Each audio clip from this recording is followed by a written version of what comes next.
napapansin ko, wala pa akong narinig na sagot nitong si Sara Duterte dito sa mga allegation ni Ramil Madriaga.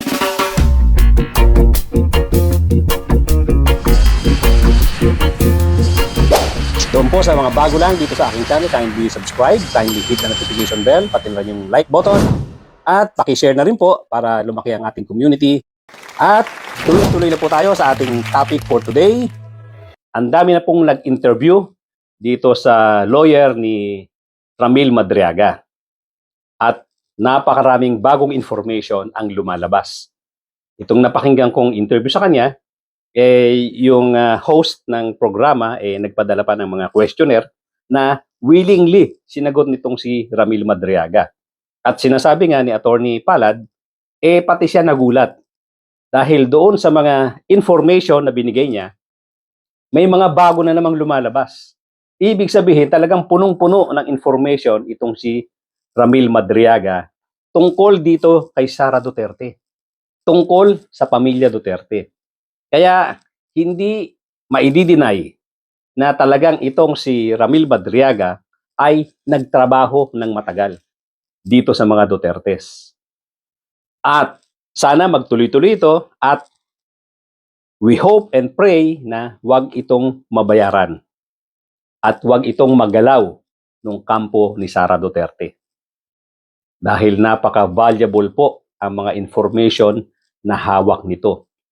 Meron siyang bagong sinasabi na nag-deliver din siya ng pera sa dalawang senador at mga congressmen na hindi pa rin pinangalanan ni Attorney Palad. Hindi ko lang alam kung sa ibang media may mga sinabi na siya, pero as far as my researches are concerned, wala pa akong nakitang sagot itong si Sara Duterte dito sa mga allegations ni Ramil Madriaga. So, anong ibig sabihin nito? Mukhang may katotohanan itong mga pinagsasabi ni Ramil Madriaga. Pero sabi ko nga nung una, sa aking mga naunang vlog, bakit ngayon lang narinig ang pangalan nitong si Ramil Madriaga? Well, by the very nature of his job for the Dutertes, talaga pong hindi natin basta-basta maririnig ang pangalan nito. Normally po, yung mahusay na intelligence officer, hindi mo talaga maririnig yan. Nagtatrabaho lang yan silently at hindi mo maririnig ang pangalan yan.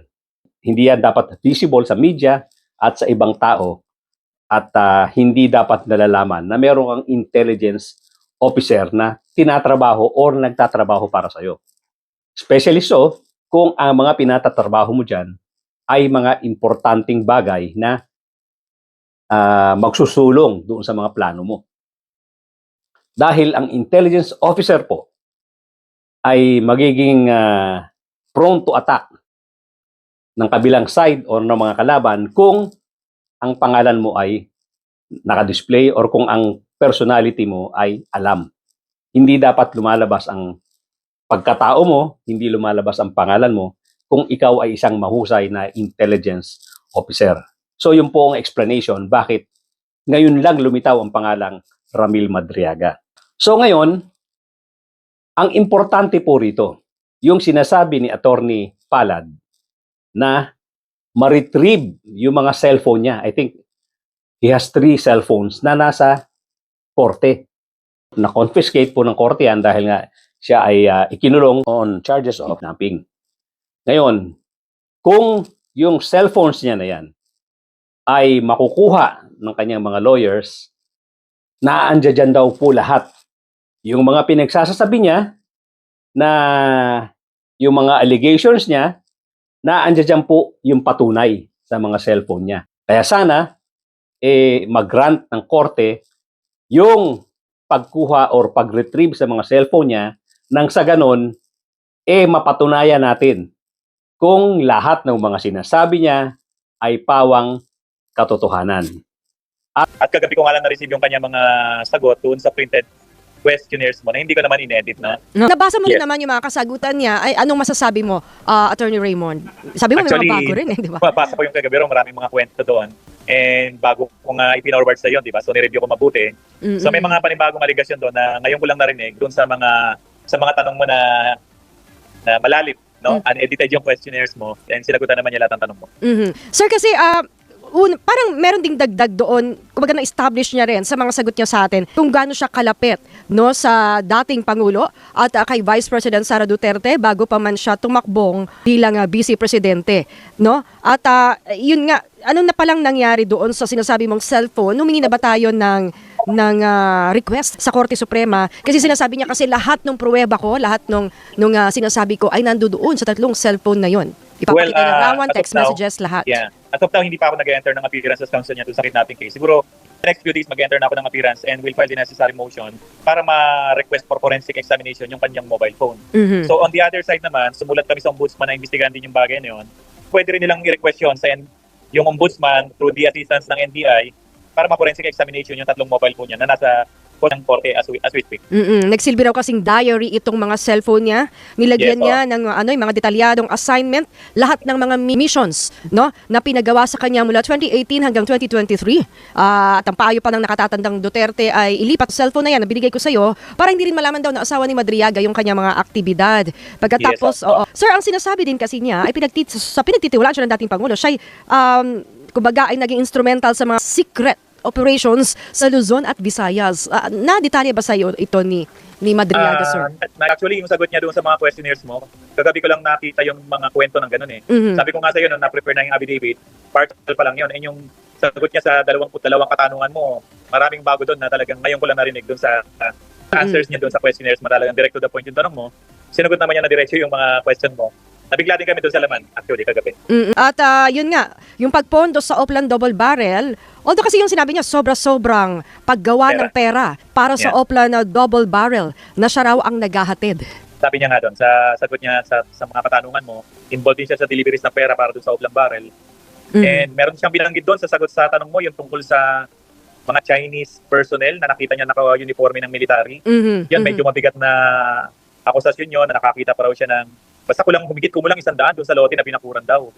Medyo mabigat na aspeto yun, detalyado, ngayon ko lang nakita yun. Although nababanggit niya, pero ngayon documented na yung sinasabi niya na nakadiscover siya ng mga Chinese military doon sa lote na sinasabi niya kinambangga daw ni Atty. Roque. At ang sinasabi din niya ay, tama yung sabi mo kasi parang kumbaga national security rin ito, no, 'di ba? Attorney Palad, na kumbaga malaking banta sa seguridad ng ating bansa, yung mga nakita niya. Pinadrawing na kasama ko sa kanya yung sinasabi niyang kung saan niya nakita yung mga Chinese military personnel na yon at yung sinasabing maraming bangka na napipil tapos may submarine na napapaligiran ng mga bangka. Pinadrawing na kasama ko sa kanya, na-drawing niya and we check doon sa Google Map. Nagmamatch yung drawing niya doon sa Google Map kung saan niya nakita yung mga humigit kumulang 100 daw ng mga Chinese military personnel na pormado raw at may mga baril pa, sabi niya doon sa salaysay na ibinigay niya sa'yo. Oo, Attorney Palad, si Zandro Acciona po. Follow up lang ako kasi nabanggit yung Oplan Double Barrel. Yung detalye niya, sa tingin nyo, pwede rin itong magamit sa ICC? Yung detalye po masyado ng Oplan Double Barrel, hindi pa po namin napag-uusapan gano'ng kadetalyado yung participation niya. Siguro sa susunod na pagbisita ko this week, kukunin ko po yung detalye. At marami rin po akong tanong dyan sa mga sagot na ibinigay niya dyan kay Ms. Maan para ma-expand ho namin yan, na maaari namin idagdag yung sa affidavit na gagawin niya. Kaya ko ito naitanong partner at Attorney Palad dahil nga ito yung sentro ng investigasyon kung bakit ngayon nakakulong sa ICC ng dating Pangulong Rodrigo Duterte at kung meron siyang alam din dyan, baka dapat isumiti rin ito sa ICC. Titingnan ko po yung participation niya, kung paano siya nagdi-deliver ng pera, kung pati ba ito ng reward system, kung paano dinideliver yung mga reward system. Malalaman ko po yan once na...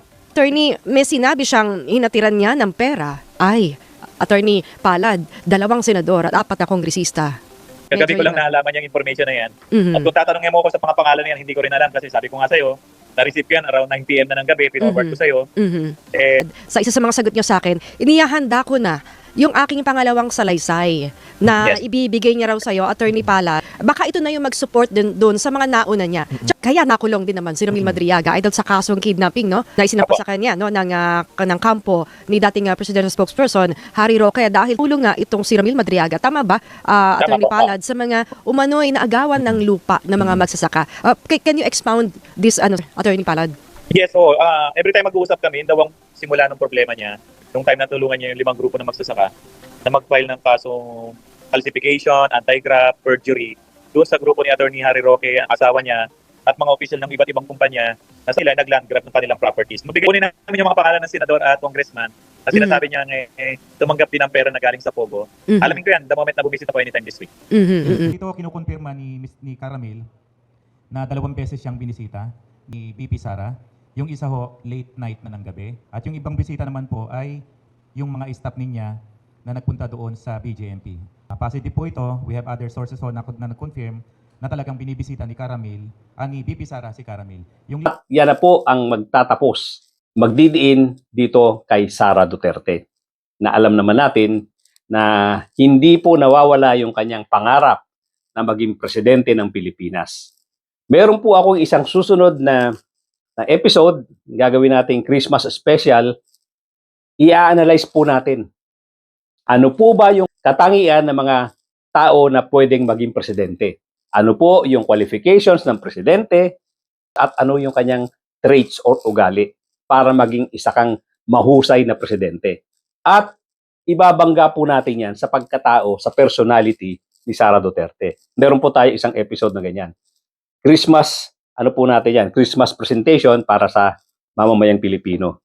Para makita nating maigi ano ba talaga ang hinahabol nitong mga taong to para maging presidente. Meron ba silang katangian para maging presidente ng Pilipinas? At ano bang meron si Sara Duterte at gustong-gusto ng mga tao or gustong-gusto ng mga supporters niya na maging presidente siya? Meron ba siyang qualifications na sinasabi doon sa sinasabing katangian at bukod doon sa mga legal na requirements, yung pagkatao niya po ba ay fit para maging presidente ng Pilipinas? Susunod po yan. Ngayong yan po ang ating pamaskong handog sa mamamayang Pilipino. Ngayon, balikan natin itong kay Ramil Madriaga. Malaki po ang tsansa na makuha ng lawyer niya yung mga cellphone na sinasabi ni Ramil Madriaga na kung saan naando dun lahat ang patunay doon sa kanyang mga allegations. Kaya, the soonest possible time na makuha ng lawyer yan, ni Atty. Palad, the better for us. Kasi tayo pong mamamayang Pilipino, malaking stake natin dito. Hindi lang po ito basta-basta balita lang na papasok sa isang tenga natin at lalabas sa kabila. Ito po ay may malaking kabuluhan para sa atin. Kasi nga, ang kwento, ang aligasyon tungkol dito ay tungkol sa mga Dutertes at lalong-lalo na tungkol kay Sara Duterte na yun nga ang sinasabi natin, naghahangad na maging presidente ng Pilipinas. At alam naman natin, ang dami niyang kapanalig na involved or nasasabit dito sa anomalya na hindi na kung ito ay totoo, itong mga taong ito, mga senador, mga congressmen, ay dapat na pong huwag makabalik sa public service kagaya ni Sara Duterte kung sila ay makikitang guilty dito sa mga ina-allege na pagnanakaw. Deserve po ng mamamayang Pilipino na magkaroon ng mga leader, ng mga public servants na hindi magnanakaw. Deserve po natin yan. Itong mga nai-involve ngayon sa nakawan, itong mga napakayayabang na mga politiko, napakayayaman, napakasasarap ng buhay, dapat po nating mahatulan at dapat po nating ma-unmask or makita natin ang katotohanan sa mga pagkatao nila. Kung sila po ay mga magnanakaw talaga, kung sila po ay involved sa mga malalaking anomalya na to, hindi na po nila deserve yung ating boto, hindi na po nila deserve na maging public servants dahil kawawang-kawawa ang bayan natin. Kawawa ang mamamayang Pilipino na matagal nang nagdurusa dahil sa nakawan. Pasalamat na nga lang po tayo, may katulad ni PBBM na of course, marami rin naman ang ayaw kay PBBM, pero at least itong si PBBM ay nagkaroon ng tapang, ng courage para ibulgar ito, para malaman ng mamamayang Pilipino na hindi lang pala ay imagination ang nakawan na to. At hindi lang ganon kaliit or hindi lang ganon kalaki. Sobrang laki po ng nakawan na nangyayari na dapat napakayaman na ng Pilipinas, napaka-ginhawa na po sana ng buhay ng mamamayang Pilipino kung hindi napupunta dito sa nakawan na to. At umpisa lang po ito. Ang tinitingnan pa lang natin, infrastructure, particularly yung flood control projects. Marami pa pong lilitaw na nakawan dyan sa iba't ibang agencies ng gobyerno na dapat tingnan unti-unti para makita natin, makontrol or mahinto na ang mga nakawan na yan. Na kung tutuusin, baka kasing yaman tayo ng Japan, kasing yaman tayo ng Singapore, kung hindi napupunta sa ilang bulsa ang bilyong-bilyong halaga, even trillions of pesos na pinagnanakaw nitong mga politiko na to. Kaya po, itong paglabas ni Madriaga, welcome nyo sa atin to. At sana, pagdasal natin na itong si Madriaga ay huwag bumaliktad. Itong lawyer niya ay tutukang maigi si Madriaga. Mabantayan ito at siguradong maraming kalamay ang paiikutin dito para patayin itong si Madriaga. Sana mabantayan ito. At sana hindi mabayaran at huwag bumaliktad nang sa ganon malaman nating mga mamamayang Pilipino ang lahat ng katotohanan at once and for all, matigil na po ang pagnanakaw sa pondo ng bayan na sobrang nagpapahirap sa mamamayang Pilipino. Dapat hindi na tayo pumipila sa mga ospital, hindi na tayo pumipila sa mga congressmen, sa mga senador para lang humingi ng tulong. Pampaburol, pang-ospital, pagpaaral ng mga anak. Dapat po yan automatic na kayang ibigay ng gobyerno kung wala pong nananakaw sa pondo nating mamamayang Pilipino. Hanggang dyan na lang po muna mga kapatid, mga kababayan. Thank you so much for joining me today. At doon po sa mga bago lang sa aking channel, kindly subscribe, kindly hit the notification bell, pati na rin po yung like button. Mag-comment po tayo, pilitin nating masagot yung mga komento. At pakishare na rin po sa ating mga kaibigan, mga kapatid, mga kamag-anak itong ating video nang sa ganun lumawak at lumaki ang ating munting channel. Thank you so much, ladies and gentlemen. At mga kapatid, mga kababayan, magkita-kita po tayo muli.